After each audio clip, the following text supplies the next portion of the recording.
दक्षिण 24 परगना जिले के बरुईपुर उपखंड स्थित कुलतली के गोपालगंज ग्राम पंचायत के संकीजहां इलाके में दीवार लेखन को लेकर तृणमूल और भाजपा में झड़प का मामला सामने आया है।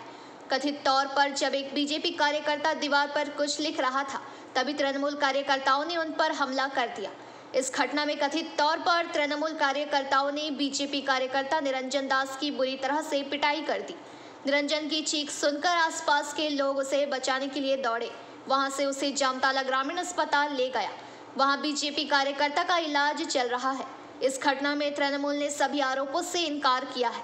दूसरी ओर तृणमूल कार्यकर्ता नित्या दास ने आरोप लगाया कि भाजपा कार्यकर्ताओं के समर्थकों ने उन्हें बुरी तरह से पीटा है। कथित तौर पर दुकान पर जाते समय उन्होंने मुख्यमंत्री ममता बनर्जी का नाम का नारा लगाने पर भाजपा कार्यकर्ताओं और समर्थकों ने उन पर हमला कर दिया। तृणमूल कार्यकर्ता नित्या दास का इलाज जामताला ग्रामीण अस्पताल में चल रहा है। 2 मामलों में शिकायत दर्ज कराई गई है। कुलतली थाना पुलिस घटना की जांच में जुट गई है। নাম আপনার কেন মারলো কারা মারলো? নিরঞ্জন দাস। কি হয়েছিল? ওই আমি বিজেপি করি, আজকে দেওয়াল লিখছে। কার দেওয়াল? ওই আমার দেওয়াল। হ্যাঁ, এই জন্য বাড়াবাড়ি করে ওরা আমার মারপিট আরম্ভ করে দিয়েছে। দেওয়াল লিখলি কেন এই বলে। কারা মারলো? এই তৃণমূলের কটা ছেলে। আপনি কোন দল করেন? আমি বিজেপি করি। আপনি থানায় অভিযোগ করবেন? হ্যাঁ, আমি থানায় অভিযোগ করবো। কি নাম আপনার? নিরঞ্জন দাস। কি নাম আপনার?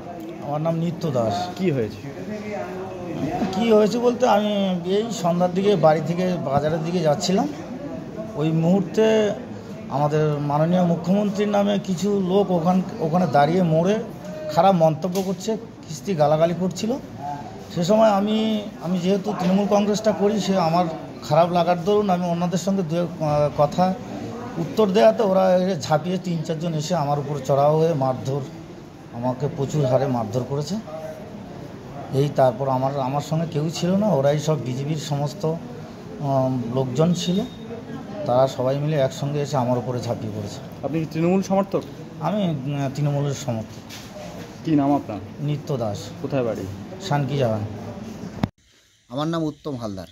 কি ঘটনা ঘটেছে আজ? ঘটনা আমাদের শানকিজাহান কলোনিতে যেহেতু 2024 সালের যে দেওয়াল লিখন চলছে ভারতীয় জনতা পার্টির পক্ষ থেকে এবং আমাদের ডক্টর অশোক কান্ডারির সমর্থনে যে দেওয়াল লেখা হচ্ছে নিরঞ্জন দাসের দেওয়ালে বা ওর বাড়িতে, তো নিরঞ্জন দাসের দেওয়ালে লেখা হয়েছে, সেইটাকে উপলক্ষ করে ওই শানকিজাহান কলোনি 136 নম্বর বুথে তৃণমূল আশ্রিত কিছু দুষ্কৃতীরা তার আগে এই দেওয়াল লেখাটাকে কেন্দ্র করে যে দেওয়াল লেখা এখানে কেন হয়েছে, ঠিক এইভাবে তার উপরে তাকে এত অকথ্য ভাষায় মেরেছে, তার জামাটা উপরে ছেড়ে দিয়েছে, কুনুই ফাটিয়ে দিয়েছে। তারপর আমাদের কার্যকর্তাদের কাছে খবর যাওয়ার পর ওনার স্ত্রী খবর দিলেন, তাদেরকে নিয়ে এসে জামতলা হসপিটালে, আমাদের যে কুলতলি রুরাল হসপিটাল গ্রামীণ হসপিটালে চিকিৎসা করার পরে আমরা থানাতে এলাম, থানাতে FIR করলাম। কি নাম আপনার? আমার নাম শ্রী উত্তম হালদার। আমার জয়নগর সাংগঠনিক জেলা সহসভাপতি। Bureau report PBTV news. नियमित अपडेट एवं दुनिया भर की ताज़ा खबरों के लिए हमारे फेसबुक पेज को फॉलो एवं यूट्यूब चैनल को सब्सक्राइब करें।